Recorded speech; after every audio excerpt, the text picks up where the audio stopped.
Апартамент в центъра или къща в покрайнините? Къща. Къща в покрайнините. Стар апартамент в града или нова вила на село? Нова вила. Нова вила на село. Апартамент на последен етаж или на партер? Партер. На партер. По-добра локация или по-голяма площ на имота? По-голяма площ на имота. По-голяма площ. Панорамен изглед или голяма тераса? Голяма тераса. Голяма тераса. Басейн в двора или модерна фитнес зала в сградата? Басейн в двора. Басейн. Имот в процес на строителство или готов за ползване? Готов за ползване. Готов за ползване. Близост до работа или до зелени площи? Ако може и двете. Зелени площи. Дом с изглед към морето или към планината? Към морето.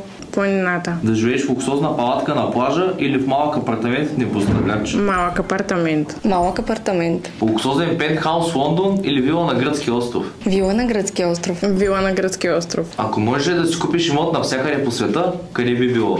Къща в Майорка. Ако можеш да си купиш имот навсякъде по света, къде би било и защо? България.